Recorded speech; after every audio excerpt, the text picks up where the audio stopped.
All right, awesome. So we'll go ahead and I guess wait one more minute and then we'll get started.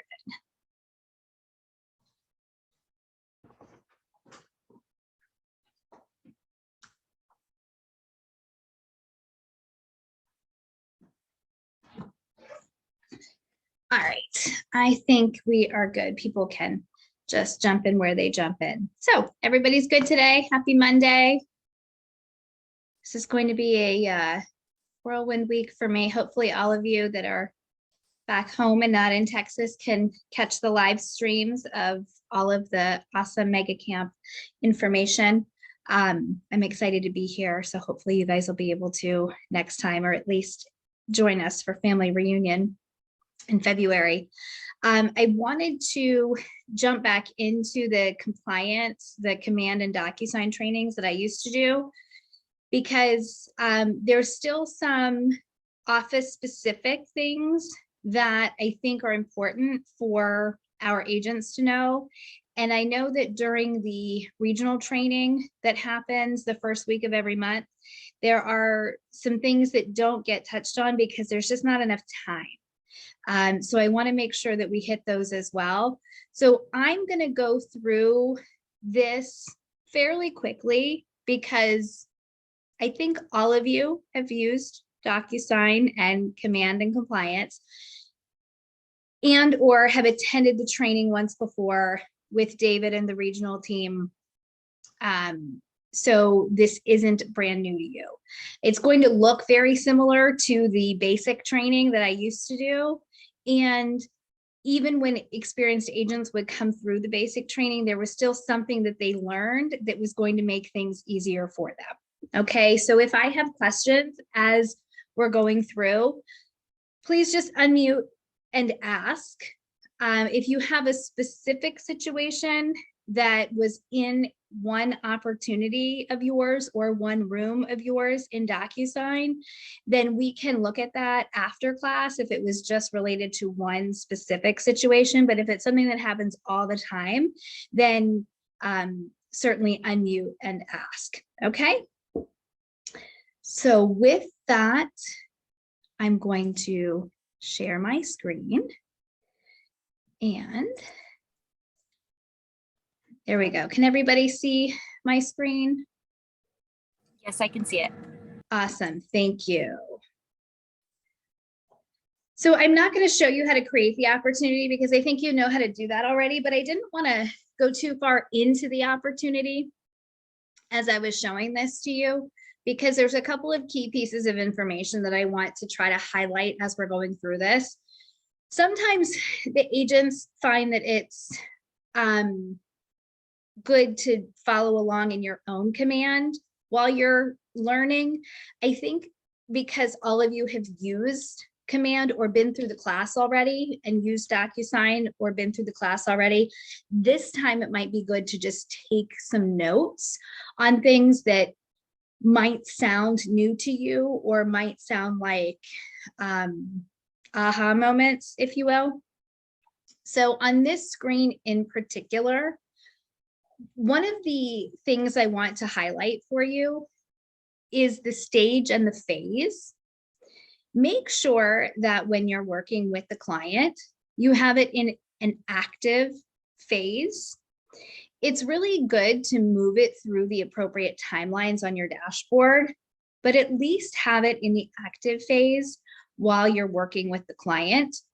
When you go back and fill in things like time frame, when you had the appointment scheduled, when you won the appointment, when the contract is, close date, all of those things are going to help you with figuring out your capture rates and what your close rates are and those types of things to see what you may or may not need to work on. The more information you give the system, the more feedback the system's going to give you, okay? The property right here, it's going to be blank on a buyer opportunity. On a listing opportunity, it needs to be filled in. Okay, you can't see it very well, but there's a pencil here in the top right-hand corner of all of these boxes. That's how you edit. When you have a buyer and you create an opportunity, you don't know where they're buying, because remember, you are having the buyer consultation and having them sign their paperwork long before you ever go into a home. So this is blank. When you get to the point where you're submitting a commission tab, sometimes the commission tab will give you an error and say that it's not connected to a listing, or that you need to add a listing or something to that effect. The reason it says that is because there is no address information here in the opportunity details. So always make sure that you have the property information in the opportunity details. Another thing I want to point out is when you create the opportunity, if you create it with the wrong opportunity type, so you accidentally create it as a listing when it's a buyer, you have to archive the opportunity and create a new one. Do not mark it here where it says lost opportunity, because that's going to affect your conversion rates, because you didn't lose the opportunity. You didn't lose the client. The client didn't go work with somebody else. They just, they're a different type of opportunity. It was just an error. Okay. So don't mark it as a lost opportunity unless you really did lose the client. Okay. Everybody with me so far? Okay. Awesome. So from this tab, you go to documents. Now, if you're in Fredericksburg, you shouldn't have to pick a checklist type. In Falls Church and Kingstown, you have to pick a checklist type because we're licensed in Virginia, DC, and Maryland.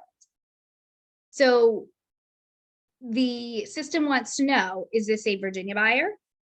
Is this a Maryland buyer? Is this a DC buyer? Because the checklists are going to auto-populate for you in the compliance to say, okay, these are the required documents, or these are suggested documents that you need in each situation. So here we're going to do Virginia because that's what most of our transactions are. Ryan says this weekend that it had a drop down. Okay, so I'll go back and look. So Ryan, the reason that yours still has that drop down means that something happened and the referral status checklist is still showing up, and the referrals actually go into a regular buyer or listing checklist. So thank you for telling me that that's still there, and I will go and fix that. In here, you have your checklist. Okay, so like in DocuSign, you're not going to have a Word document that has a checklist of all of the documents you need for Virginia for a buyer agreement or for a contract. This is your equivalent of your checklist. And it says you need a buyer agreement, required. The universal title ABA is required. Cybersecurity is required, etc. If you were to click on the under contract folder, it also gives you a list of all of the required documents. Okay, if there is a little I with a circle next to it, it actually gives you information about why the document is required or conditionally required.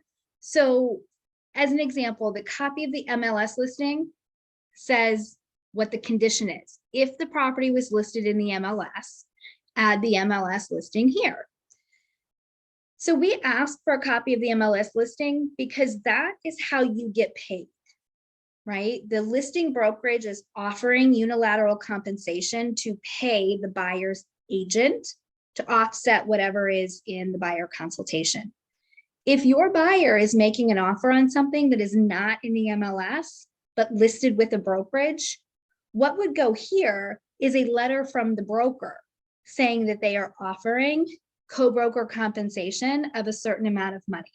That's what would go here, because then we know that we are collecting money from someone else. Okay, if it's a for sale by owner, the one-time showing agreement goes here. Okay, whatever it is that is showing us how much money we're collecting from somebody else. Okay. Giovanna, did you raise your hand?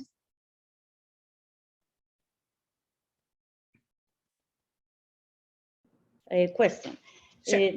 When you press consultation and they show us all the required documents we need to send to the buyer,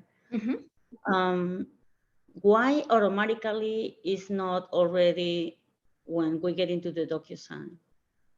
It is for Virginia. Oh, great. It Okay. is. And Maryland and DC will be eventually.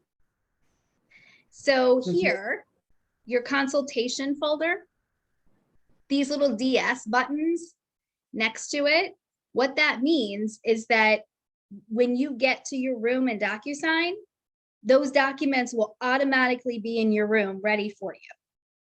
They're automatically there. Okay. So it's really important to remember not to go into DocuSign and create a room.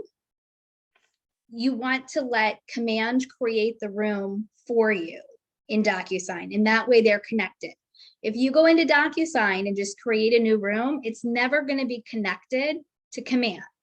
And those documents will never auto-populate into your room. They're never going to be there. Okay, but these, anytime you see a DS next to what you are required to have, it means that the document's automatically going to be in there. Okay, so you heard me reference a few minutes ago the referral transaction.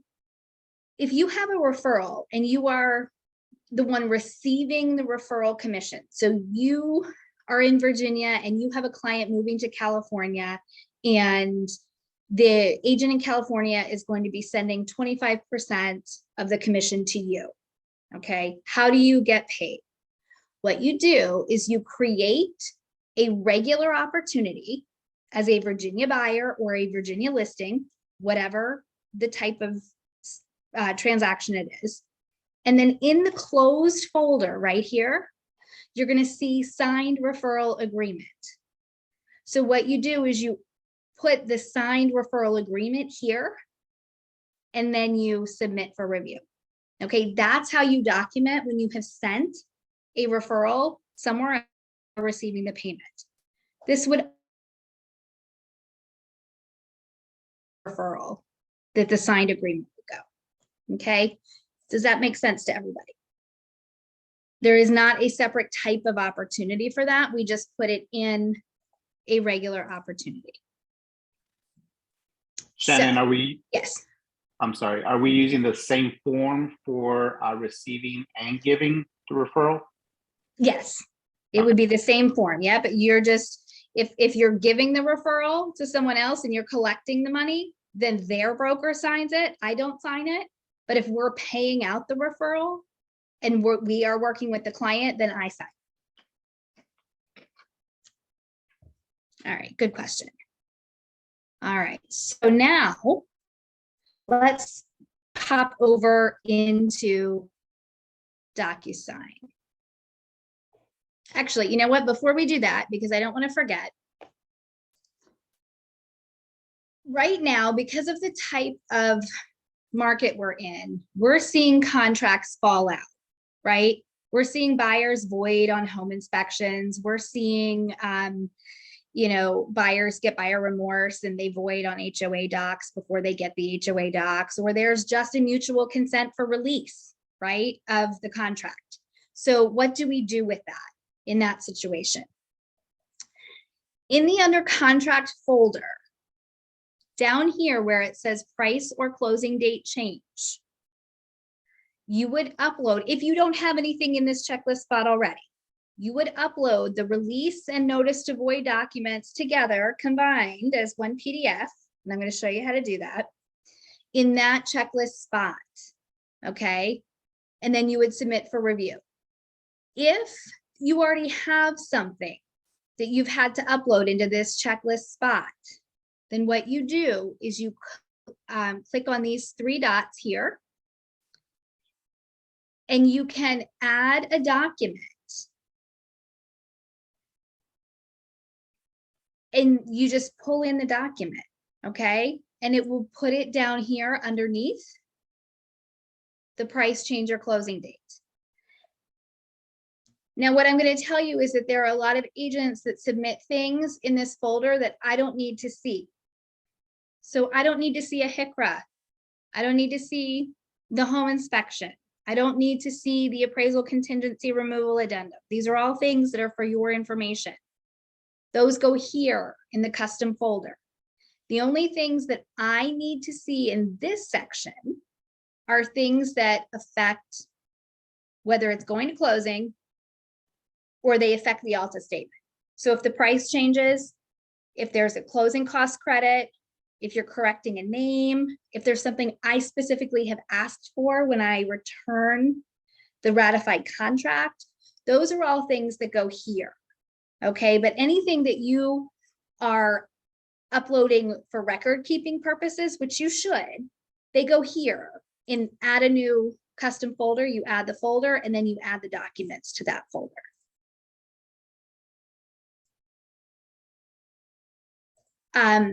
What is the browse option for? The browse option is because this says add from my computer, but if I change this, once I connect the transaction in DocuSign, it's going to allow us to connect it just directly from DocuSign.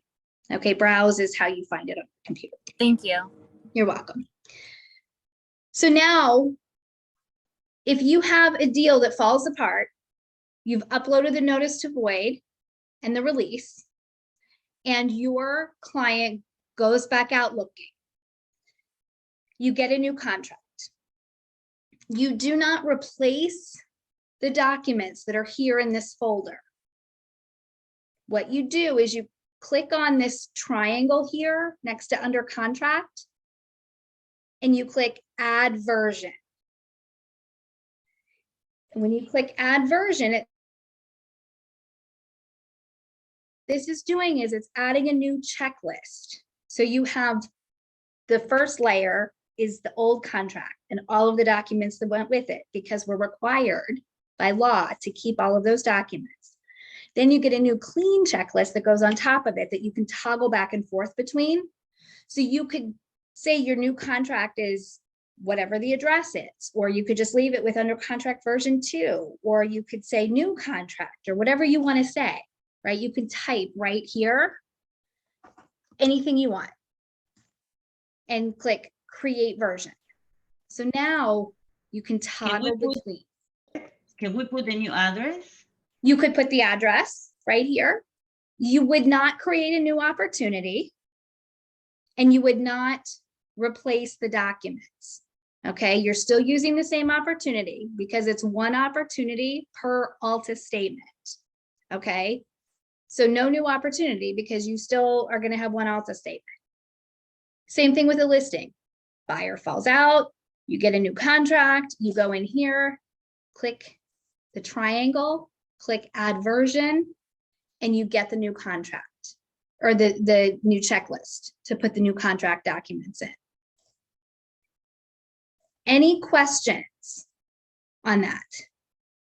Did anyone learn anything new right there on that? Because there are many times that I have sent back notes and said, please use add version feature. Yes, I learned this new under add version. Thank you. You're welcome. I have a question. Yes. If you have a client that just wants to do it on their own and they don't want to hire an agent and they basically voided your contract, do we still do this? Yes. So if you had a buyer who you were working with and then they decided that they were too big for their britches and everything would be here in this within 24 hours of clients and broker signature. So all of the documents have to be in here.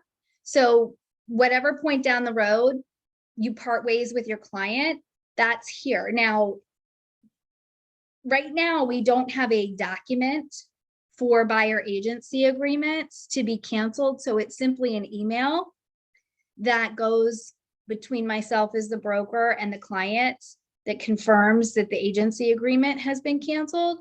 So you would just upload a PDF copy of that into this folder so that we have record that the agreement has been canceled. Is it the same for a listing? No, the listing, there's a document for it. That's what I thought. Yeah, it was a listing. Okay. Yeah, the listing has the document's called listing amendment. And there's a choice on it for listing cancellation. And after I've signed it and the clients have signed it, then you would put it in there. Okay, any other questions on the checklists so far? We're going to come back to them once we add documents to them. But for right now, everybody, Shannon, yes. I just want to clarify, because I was still on the last thought when you started this one. Is this is if you had a ratified contract and then it fell through and then you have a new contract, that's when you do the add new version. Correct. Okay, Correct. I just want to make sure I had that Yep, right. absolutely. So ratified contracts are due within 48 hours of ratification. So those would have already been submitted before a buyer would back out. So everything would have been in command already. And if for some reason you haven't gotten your documents in command and the buyer backs out, we still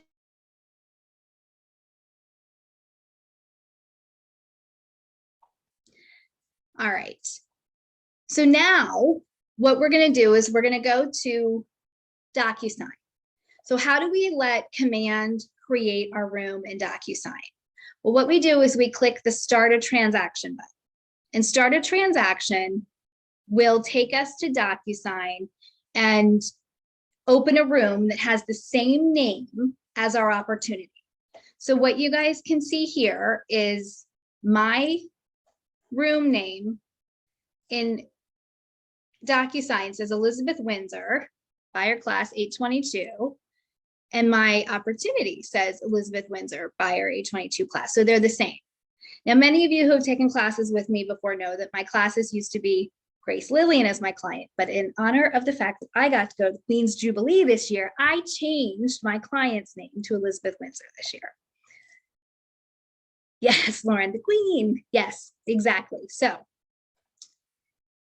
following up to what Giovanna asked about whether or not the documents were going to be in command, this is where it takes you. So remember, we were here.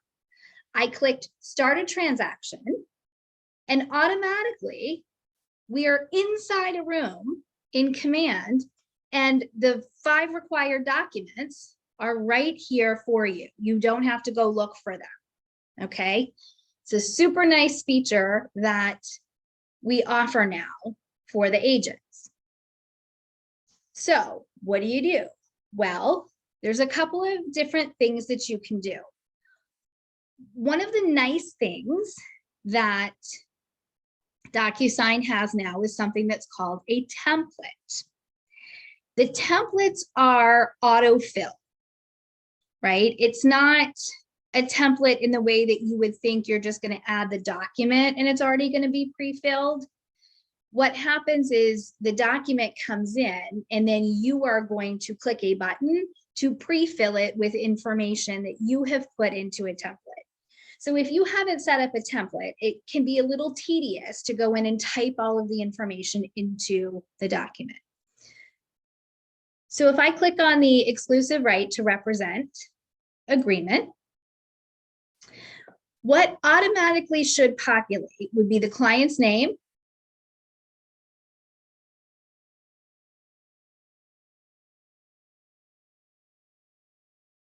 email address that comes in from your contacts that you have for this client, and then your information would populate. Okay, that's it. That's the only thing that auto populates. So there are a lot of things though that stay the same throughout your brokerage agreements. In addition to your name, my name stays the same, right? Supervising broker contact information, always the same on all of your agreements. If we come back to the beginning, the broker firm, mailing address, and email, always the same, right? On a buyer agreement, you are charging consistently across the board to all of your clients. So this compensation section is going to always be the same. The blank number of days after expiration, right? That's going to be the same. When it comes to designated and dual representation, these are going to be the same, right? Yes to designated, no to dual. So there's a lot on a buyer agency agreement that you can set up in your templates to autofill. so that you don't have to go through and type all of these things in all the time. So here I want to show you something. I think I have a Shannon, template can I set. ask you a quick Yes. question? Mhm. The information that you said that automatically populates at the beginning, Yeah. that's only if, don't you have to go to that details tab first, or has that changed? Did I go to the details tab before I clicked on this? Mhm. I didn't go to this. Oh, no, you didn't. Okay, so that's changed. Yeah, it will take Okay. certain information. Now, if you go into the details tab and put additional information, then it will fill in. But that automatically filled in. Okay. So it's very basic information. It's not a lot of information. Now here, if you have a template set up, which I'm going to show you how to do templates. If you right click on the document and you have a template set up for this document, it will give you the choice to apply form template. Now, when I click on the ABA and I right click, there's no template for that. So it doesn't even give me the choice. But I had set up a template already for the representation agreement. So it's going to say apply form template. Now it's asking me which one, because I've done lots of these classes. So I'm going to choose this one and hope that it overwrites what I just wanted to show you. So when I click it and go back in, it should fill in information that I have put in the template. Okay, so in the template, I had put the address of the Kingstown office. I had also, I know I had filled those in, but I checked those before. Now, here you can see in the template, I had typed my name, email address, and phone number as the supervising broker. I don't know if you guys noticed, before I closed this document, I typed test for class in broker name. When I applied the template, because there was something different in the template, it will overwrite what I had already typed. Okay, so don't go in to your document and start putting things in, save it, and then go apply the template, because you might not catch that you had something in the template that you really didn't want on your document. Okay, apply the template first, then go back in and fill in the blanks. All right. So does that make sense to everybody? I know I haven't showed you how to fill out the template yet. We're going to get there. But the way that I showed you this, is that, does it seem like it'd be easier? It's a time saver, right? To be able to just click on that. You can also do that for your contracts, right? Where you fill in all of your own information. You can do a buyer version and a list of your contracts, so that you have all of your information, like your license number and the office license number and all of that, all filled in at the bottom. Okay, it doesn't have to just be the agency agreements.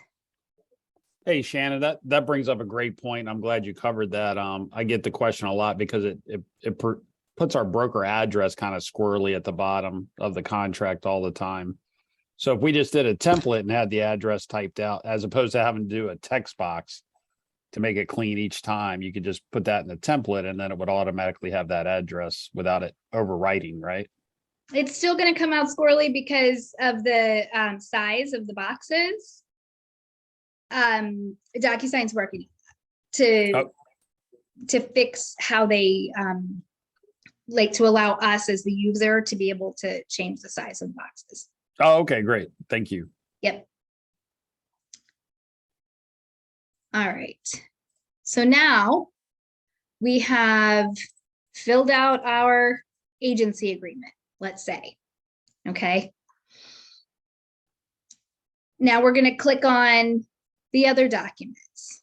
Most of these for a buyer, you don't need to fill anything in on. The ABA does not need to have a property address. I don't know why it has a property address. It is not necessary that it have a property address. You can leave it blank. It's the only place in life you can put TBD and I will accept it. You can put their current home address. I really don't care. The way that DocuSign has mapped these fields, it says seller. So I know when I get questions from agents and they say, it keeps putting the seller name in here, but it's a buyer that I'm trying to send this to. I know that they haven't done this agreement with the buyer prior to showing homes, because they shouldn't have the seller information in Command and in DocuSign when they're sending this agreement. So you just put in the name and your name. Oops.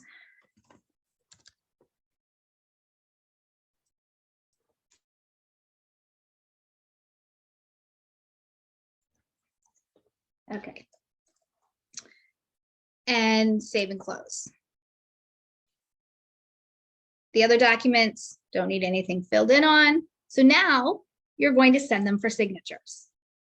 Okay, this is all we're doing right now with these. So we're sending them for signatures. So you click the boxes in the top left-hand corner to send them for signatures.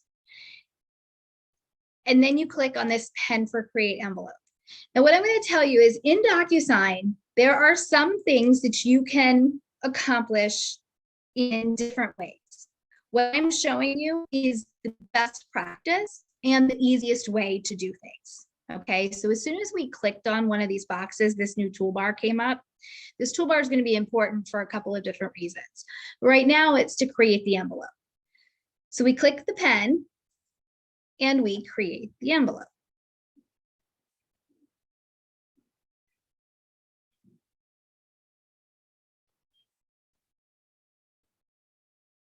Okay, now the first thing you're going to do is you're going to rename your envelope, because having all of the envelopes that are attached to your room say please DocuSign is not going to be helpful to you if you need to go back to an envelope and make a correction. So we're going to change this to say buyer agency docs. And then from here, this is where you can change the order in which the documents are viewed by your client. When they're in the room, they're in alphabetical order. We can't change the order yet, but you can in the envelope. So I want exclusive right to represent purchaser first. And then I don't care what comes next. All right, but I want the exclusive right to represent purchaser first. Now you're going to add a recipient. When you have DocuSign fillable forms, so the ones that have the blue icon that say form on them in your room, you can choose something that's called pre-tagged roles. If you're only working with a PDF or something that's already been signed, you're not going to get a pre-tagged role option because DocuSign doesn't know what the roles are in a PDF, but it does know what the roles are that are assigned to a document that they've created. So we're clicking pre-tagged roles. And we're choosing buyer number 1. And we're going to go in here to our dropdown. And we're going to find Elizabeth Windsor. Okay. And then buyer broker, that's me. I should always be in the same envelope as your clients. The brokerage has a responsibility to ensure delivery back to the clients of the signed agency agreements. And if I'm not included in the envelope, I can't ensure that we're delivering these back to the clients. Okay. Over here in the dropdown, you will not choose anything. In my dropdown, my name is there because this is my room. But in your dropdown, I should not be there.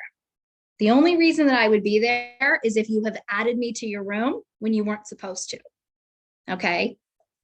So buyer, you choose, you click buyer broker, and you don't pick anything here. And then you click add selected.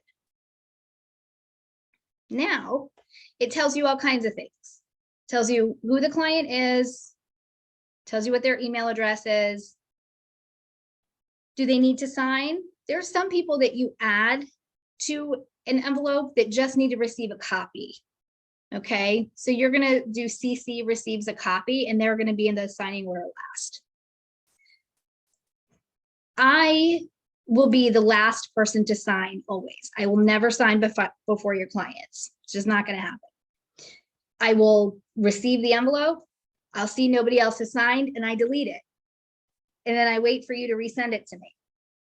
Right? Because I can't go back in and keep checking to see if the clients have signed. You guys do too much business for me to have time to do that. Here, you put number 2 for you? Yes, unless there's 2 clients, then it would be 1, 2, and 3. Ooh, this is something that I should know it, but maybe usually I put 1, 1, so all the clients can receive at the same time. So And there's a reason that the clients should not all be number 1. The reason for that, I'll show you in the next screen. And it's if there's a change to something, the other parties are not going to see it. So I'll show you in just a second.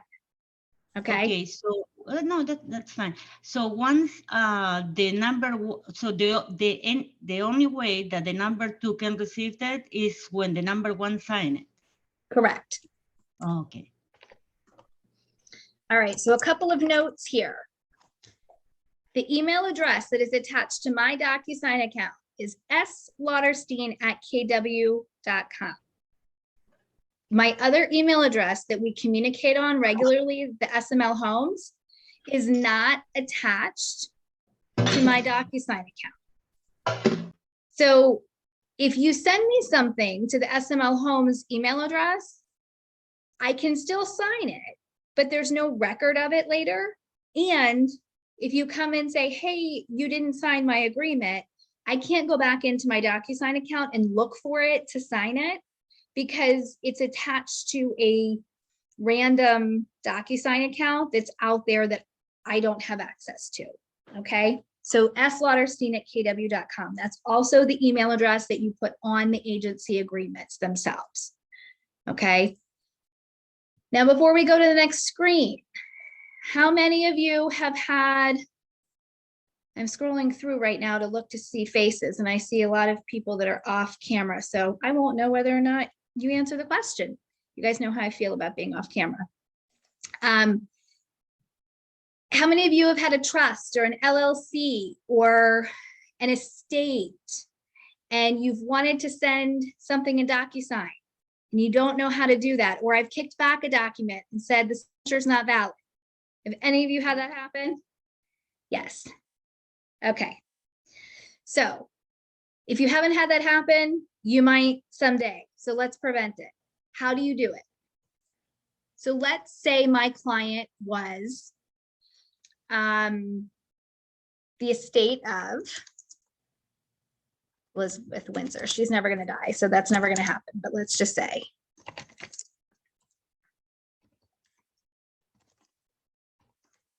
Okay.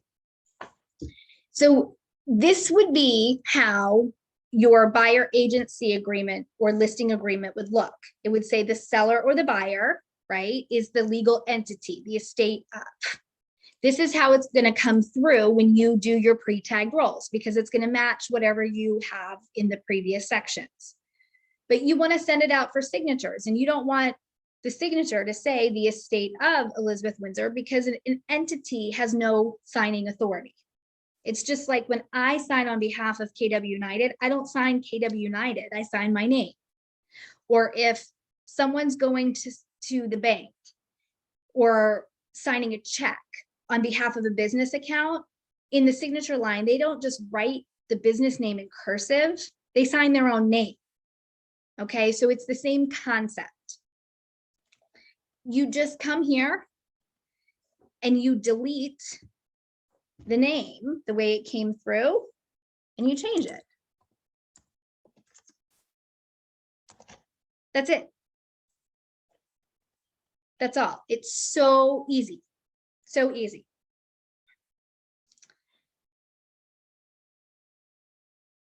It will come through to them in their signing capacity. Now, I'm going to show you on the next screen how you mark their signing capacity. Email subject says, please DocuSign. Please change. I beg you. change, I don't care what you change it to something other than please DocuSign. All right. Representation agreement, call it something. Send your client a note. I don't care what the note says. I know when it comes to me that the note's not for me. Okay. And then you're going to hit next.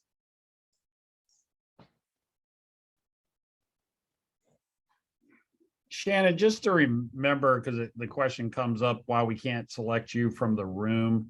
Is that because you would get notified every time a room's created? Yeah, so I'm not in the dropdown because I'm not an administrator in KW. So only, okay, so let me back up. So there are some people that are listed in there that shouldn't be, that we've gotten a little overzealous and added as administrators that we probably need to clean up. I did not add myself because I know what the rule is, and so I didn't want to have to go and change it later. Only the MCA at the KLRW account should be listed in there. Where it says KW admin, that's KWRI. So those are the only like administrators that should be listed in there. If you add me as a person to the room, then I'm just like you as an agent.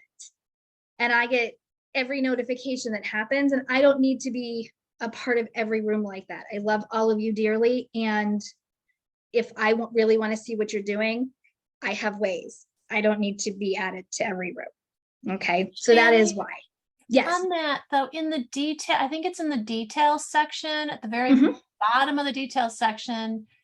It has you, like you can add the broker and your name and everything. Yes. Is That doesn't add. okay? Is that I thought it seemed like that populated then you automatically into the signature part.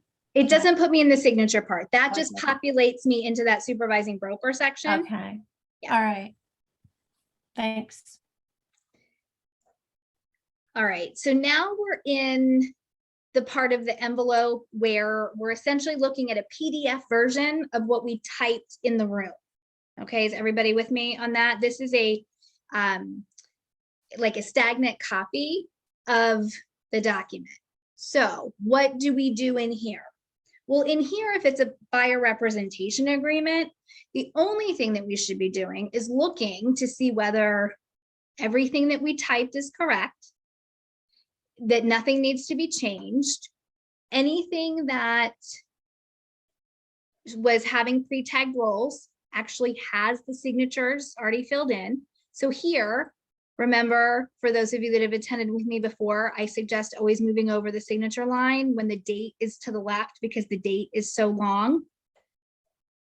Some of these documents don't have pre-tagged roles attached, and so you have to bring in the signature or initials for the client, like the deed disclosure. Remember, my preference is that we bring in initials to each page of this deed disclosure.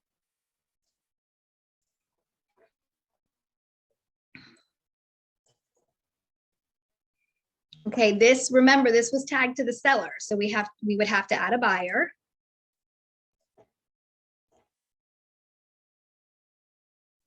Signature.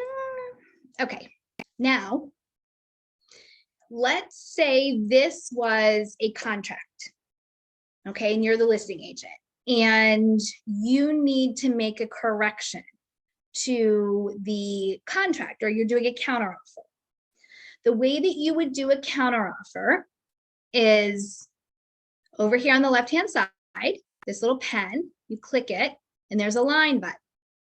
You click the line, and it brings this red line. Okay, you strike out what it is, you click a text, you bring the text box in, and you type whatever it is that the new term is that you're trying to put in. Okay. Actually, I would like you to do that a different way. You're going to put the line through, and then you're going to go back to the standard fields. and you're going to pull the text from the standard fields. And you're going to type whatever the new term is. Okay, and then you're going to click read only. And the reason you're going to click read only is because if you don't click read only, it's going to prompt the client to type something into that field. Okay, if it's read only, then they're just looking at the term that you typed. You can also make it clean, and you can put new red lines so that you have places for the initial blocks. If there's a correction on an agency agreement, a buyer agency agreement would be the only place that you can make a correction. If it's a listing agreement, there's a listing amendment. You would have to bring in initial blocks, right, for everyone involved. So this just makes it cleaner, okay? Now, Giovanna, the reason that you have the signing order is that when you type something, you see how it says recipient, and this says Elizabeth Windsor, it's yellow. Everyone who signs or initials after Elizabeth Windsor will see the change. If everyone gets it at the same time, and this field is assigned to Elizabeth Windsor, but there's 3 other people that get the email, they're all signer number 1, and the other people sign before Elizabeth Windsor, they will never see this. So we do the signing order so that the new term or the change or whatever is happening is always assigned to person number 1. And then everybody who's a subsequent signer sees it after. Okay. Yes, okay. So, and I think that's something that a lot of people don't realize, like that even they think, oh, well, Shannon just wants to sign it last, so we'll just make sure she's last, but there's actually a reason that everybody should be in the signing order. Okay. So, Hey, Shannon, if we Yes. wanted to have a field that the other party could change, how do you do that where you want to make the form like able to be edited? So you need them to fill in certain information. Right. Okay, so then you don't make it read only. And then they would have to type something in. That would only be for that box, though. Is there a way to make other parts of the form editable or no? So what kind of form would that be? I can't. So I'm thinking Thank like you. the walkthrough form, like on a rental, I just wanted to have something documented that they were doing it. And there was something on there that they were like, wanted to check off or add a note of some damage. Would they be able to, like, just thinking of that as an example the other day where they wanted to add something and they could have just done it and signed it as opposed to me having to redo the form. So on a form like that, it can be formatted so that they have to fill it out, but like the application, for example, there are Right. things that we as agents can't fill in for the clients. They have to. So you can fill certain things in the room, and then there are boxes in the envelope that populate that the clients have to fill in. So DocuSign can certainly format the new walkthrough sheet that we will roll out in January, knock on something, so that it can be filled out. Thank you. All right. So let's say you're in here and there's a mistake and you're like, I gotta go fix the mistake. What do I do? So this arrow right here, not the big arrow at the top of your browser, the arrow inside DocuSign, you click to go back.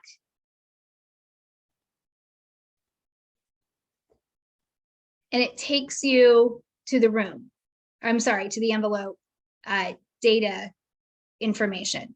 So here is where you can fill out, you can change information. So like here, I want to actually send this for signature so I can show you some other cool things. So I'm going to change this email address so that it goes somewhere that I can actually sign it. would be really cool if I had a Buckingham Palace email address, but you know, one day. So you need to be able to go back. Let's say there was an issue on the exclusive right to represent agreement. So we're just going to save and close this because we need to go back to the room and make a change. So the envelope's in a draft form. You click on the documents, you go back to the document, and you say, okay, what do I have to fix? Let's say you forgot the expiration date on your agreement and it's blank. So let's fill that in. Save and close.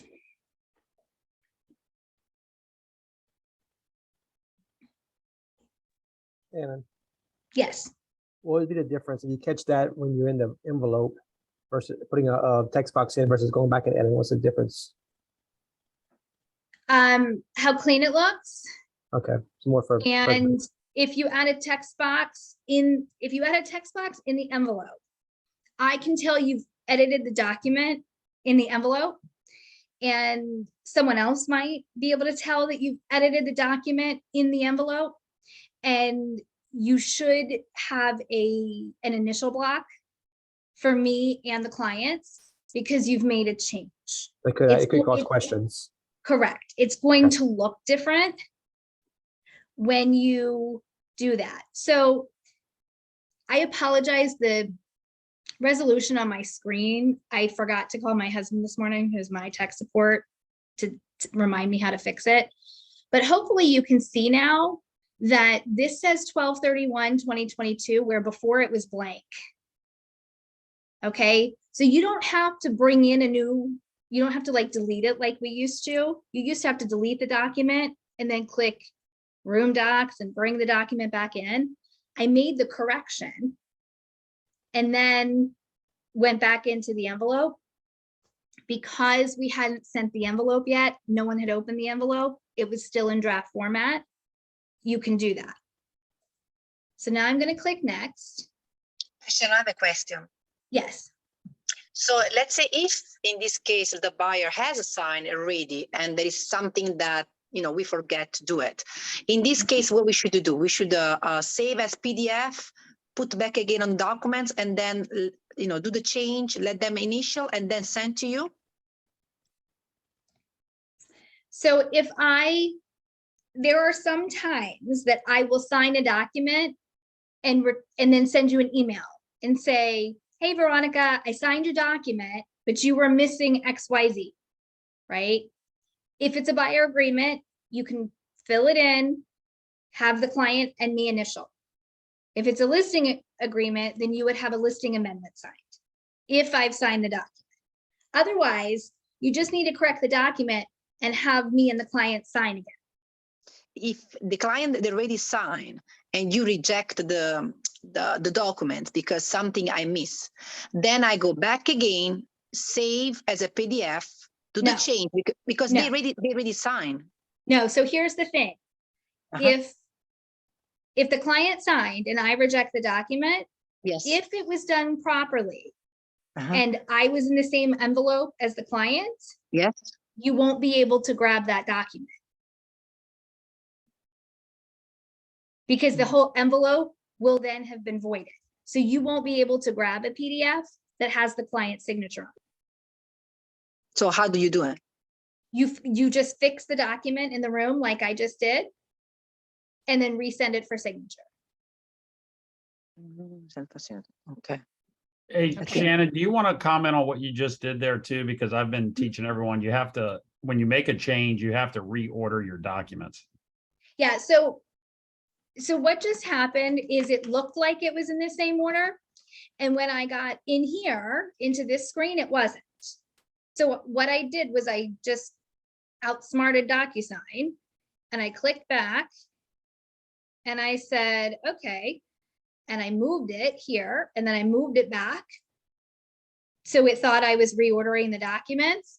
So even though it looked like my order was still the same, it wasn't. So always double check it. There's certain things that you can outsmart technology on. And I promise I will always win against DocuSign.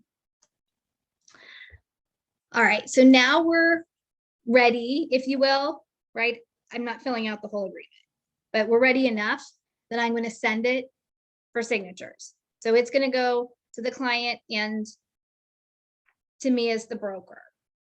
Okay, so let me stop sharing for a minute so that I can navigate behind us and answer any questions you guys have while I sign these.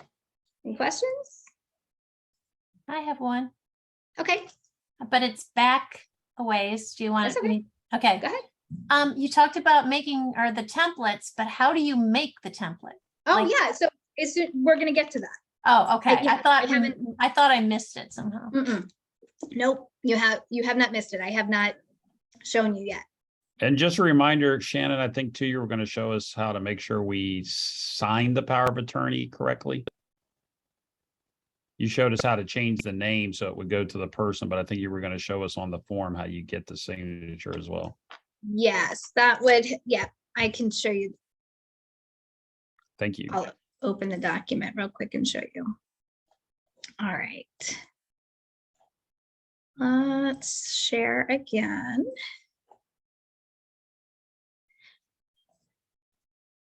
All right, so after you send the document, it's going to say waiting for others. Now I've just clicked through real fast and signed everything.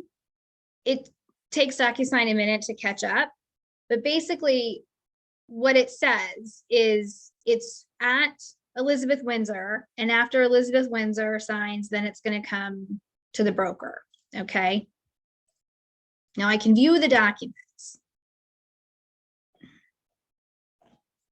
What you would have done if this was being signed by a power of attorney or a member of, an executor or somebody, right here underneath where their signature is, you would add a text and you would type in whatever their authority is. Or trustee. If it's an estate, you would type executor. If it's an LLC, you would probably be typing president, right? Whatever their capacity is, you would have added a text box right under here and typed what their capacity is. Okay.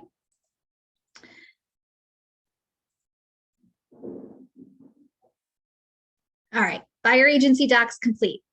Excellent. So now we come back here to our room and we have multiple versions now of the documents, because in DocuSign, you can only have one version of a DocuSign fillable form. So that means you've written an offer and your buyer doesn't get that house. So you go back into the same document and you change the property specific information, and then you send that off for signature, right? You're working off of one template, basically, okay? What I like to do in my rooms is have folders. I like to have folders so that I can sort through things. So under actions is add folder. And my folder name will be signed agency documents. When I'm working in the same room, I like to just drag, that one's not signed, drag and drop. The ones with the green checkbox are your signed documents.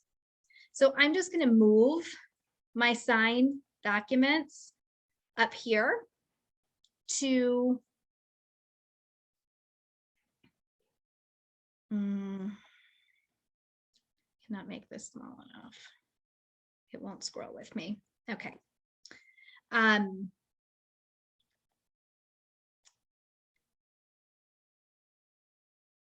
Up to my folder. So if your computer screen won't scroll for you, you can use the other feature, which is move.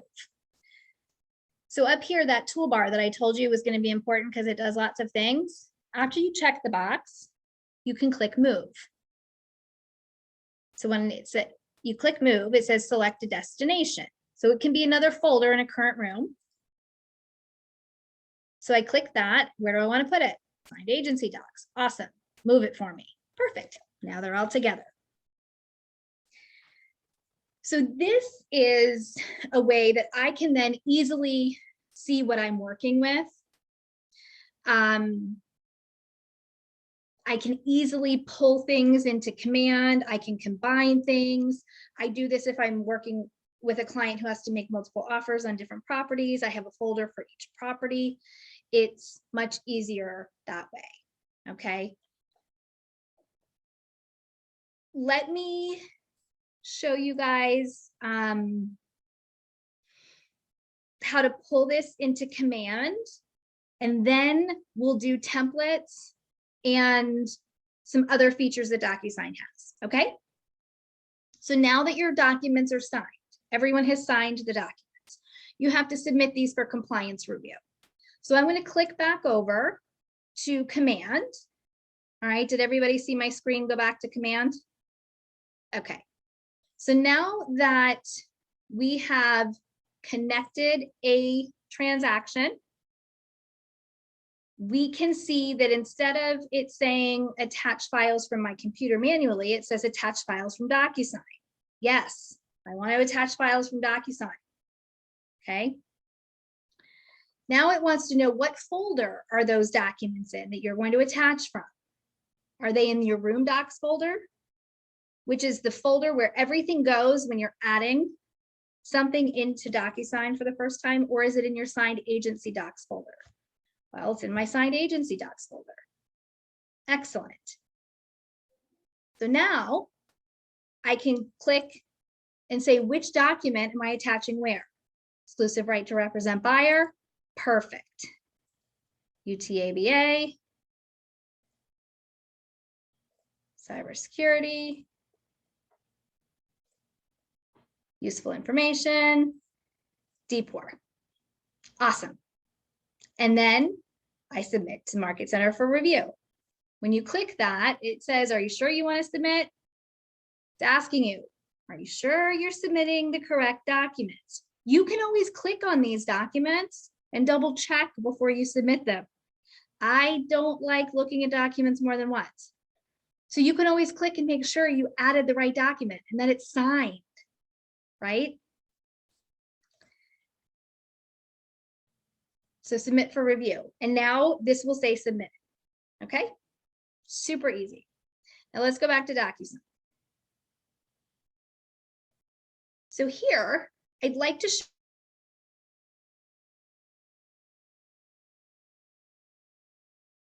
do is I'm going to click on all the documents I want to combine. So let's say you are saving as a backup copies of all of your agreements, like in a Google Drive somewhere, okay? And you just want to download it as one PDF so that you don't have all of these additional documents. Or you just want to send it to your client additionally, just want to make sure you have one PDF of the documents you just signed. You click them all, and then up here, there is a choice that says combine. So you click combine and you give it a new name. So this will be signed agency package. And then you can drag and drop for whatever order you want them to be in. Click save. And what it does is it maintains the individual documents, but then it also gives you a document that has everything together. Okay, so this was all of the documents together.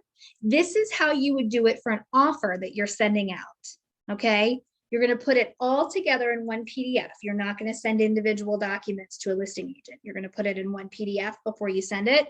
That's how you would do it. Now, let's say you get an offer and it has an escalation clause in it, and your client just wants to counter. Okay, so you need to take the escalation clause out. Well, you can also split documents. So here, you're going to right click and do split.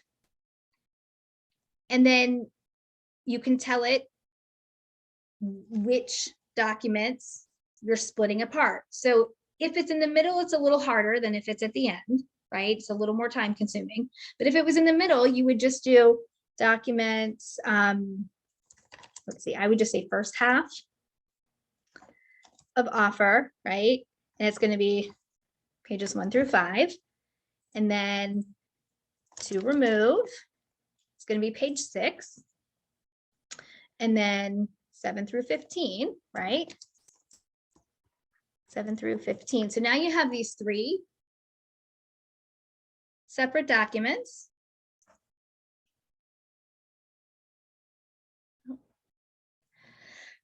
Excuse me. And then all you have to do is go back and combine these 2 real quick. Oh, I don't know why it still picked up the signed agency.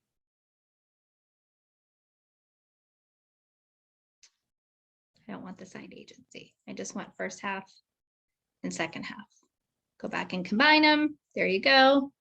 Counter offer, and that's it. Okay, so then you have it. So it's an extra step, but it's super quick. Okay. I had a question earlier today about what if you have a buyer who's an investor who's buying multiple homes? Do you have to have multiple opportunities? So the answer is yes, you have to have multiple opportunities in multiple rooms. However, once they sign the one buyer agency agreement, you can copy that agency agreement into the other rooms. Okay, instead of having them sign again. So how would you do that? You click on the documents here, and then you would click copy, and then you select the destination.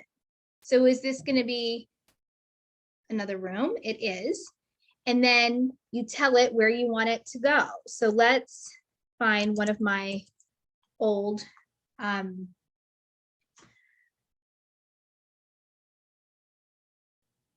opportunities. So we're sending it to that other opportunity. Okay. So now we can go back and look at that opportunity and see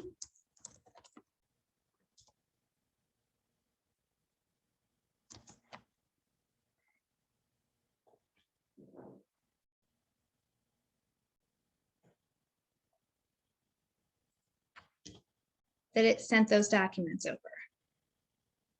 Okay, which it did. It sent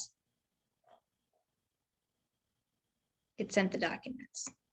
So you can do lots of different things in DocuSign. Now, templates. So templates, you click on My Docs at the top, and then you would click on Form Templates. And what you have here, I have a whole list of templates because every time I do a class and I show, we have a new template. I probably should delete a few of these so that we don't have templates that are matching old documents. All right, so how do you create it? You do create form template,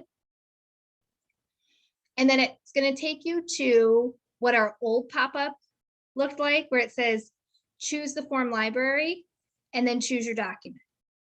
You can also choose a form group because we have the group set up, you know, for the buyer docs, listing docs, etc. Let's just go to NVAR forms library, and we're going to choose a buyer agency agreement. All right.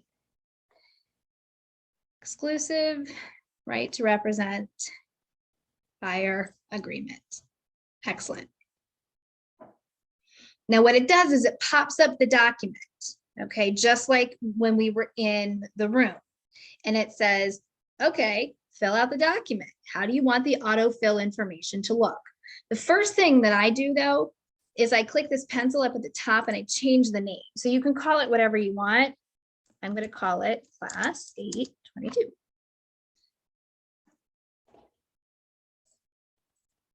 Oh, it did not save. Sorry. Yes, it did. So it accidentally kicked me out of the whole thing when I clicked the wrong button. So then how do you get back into it? You just click edit.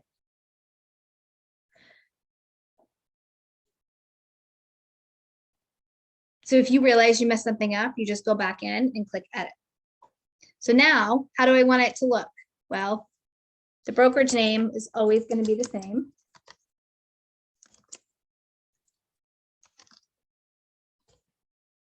The office address is always going to be the same.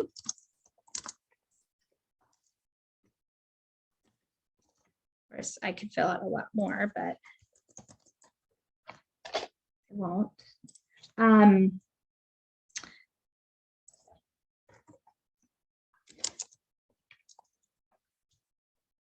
Right, you can fill out anything you want on here.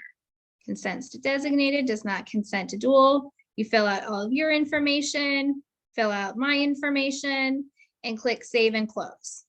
And then it becomes a template for you when you are in the room and you want to click on apply forms template. It's that easy. It's simply an additional layer of the autofill, right? So if I come back to exclusive right to represent buyer and I right click and do apply form template, it now shows the one I just created. Did I go too fast on that, Marty? Okay, yeah, it really is just like filling it out in the room itself. And you said earlier, when you have a form template like that, you want to hit apply form template before you go start putting other stuff in there, right? That was Yes, it earlier. Yes, because it will overwrite any information you put in before. So if you start filling things in, you might not realize that it's overwritten something that was important to you. And it'll blank it out. If nothing was in the template and you put something in another spot, you do a template, it'll blank out that box. No, so it'll save it. If there was nothing in that spot, Only if you change something. it's only if there was data in the template. So if I went in and I typed the buyer's name and the buyer's mailing address and saved it, and then I went and hit apply form template, it would still save the buyer's name and mailing address because even though I had nothing in the template in those fields, because there was nothing to overwrite it. Gotcha. But in the box, you just put 2.5% commission. If you put 3% when you wrote, and then you apply form after, they put it back to 2.5. Correct. Okay. Correct. But if you add something later and after the template, and then you fill in and then you save it, it'll keep whatever you overwrote in the Yes. template. If you, for some reason, I don't know why you would, but. Right. Yes, it will. So you always want to do apply form template first, and then go in and type information manually or correct if there's something that needs to be corrected. And then it will save whatever the last piece of information was in that data field. Okay. Hey Shannon, on the buyer agreement under the broker, I remember we had Keller Williams 478 at Yahoo. Do you still want that in what's that, section 2 in the buyer agreement? Or do you want to keep it at S. Lauderstein, just like you would have at the bottom? So there's there'll be two different pieces of contact information. So section 2 is for Fredericksburg is the Keller Williams 478 at Yahoo, okay, because that's the registered broker email address with DPOR. And then the last page is my direct contact information. So it'll have the two different pieces of information. So nothing's changed. Good. Correct. Okay, cool. Just wanted to clarify. Yep, that's correct.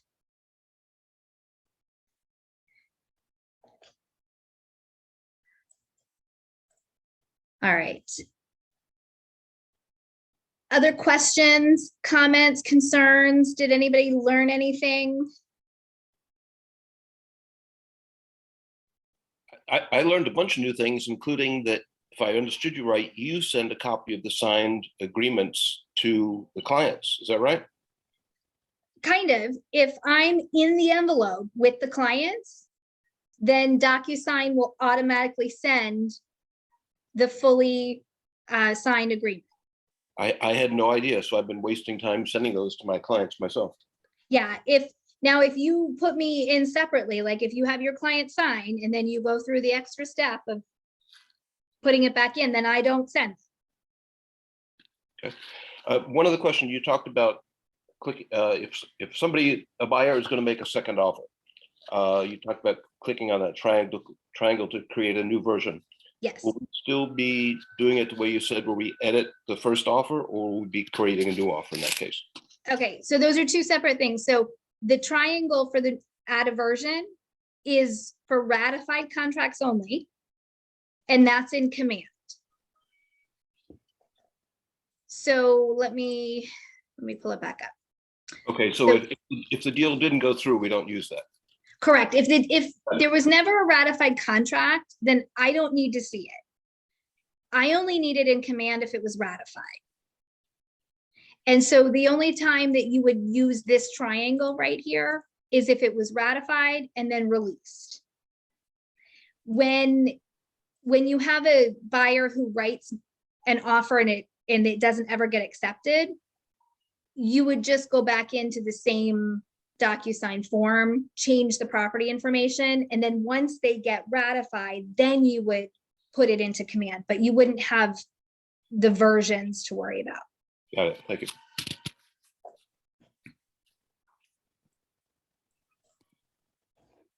All right, anyone else?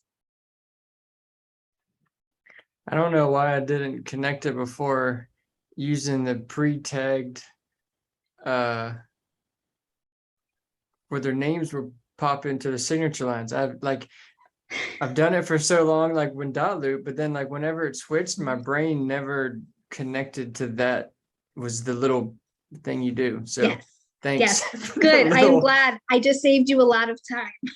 I mean, thankfully we don't have all those initials anymore that I would like, copy and paste, but it still saves a bunch of time. It's like there. So thanks. Yep. Good. I'm glad. All right. Actually, that's another question. Sure. Seems silly, but you had just said you'd like every page of the DPOR signed, but we just removed all of the every page little initials on like the contract, right? Yeah, so it's different. The DPOR is different because there's no signature page on that DPOR. And that is very important to me, that they're acknowledging, and that as agents, we're having the conversation with them about it being a buyer beware state. Okay. And that the I was seller, just doing the last page. yeah, so they can sign the last page or they can initial the 4 pages. My preference is they initial all 4 pages, but the alternative is that they sign page 4. Okay. And remember too, on that document, the first 3 pages is basically the disclaimers, and page 4 are the handful of things that a seller has to disclose. So again, having them initial all 4 pages covers both sides of it, instead of them just seeing those couple of things that have to be disclosed. They're more likely to get both sides of the information.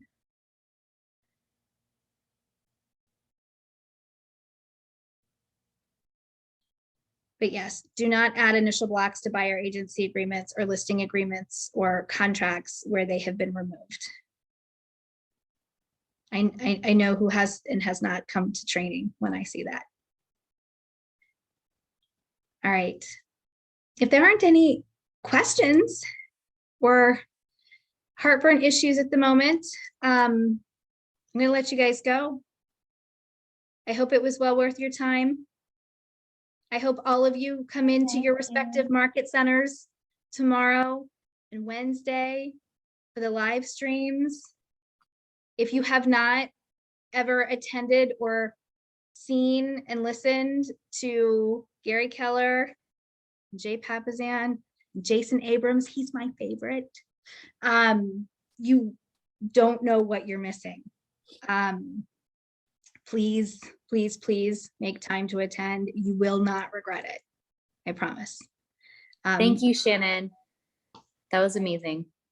I hope you guys have a wonderful day, and I will see you all in person on Thursday. Thank you for taking time to be here with me today. Thank you, Shannon. Thank you for your time. Thanks, Shannon.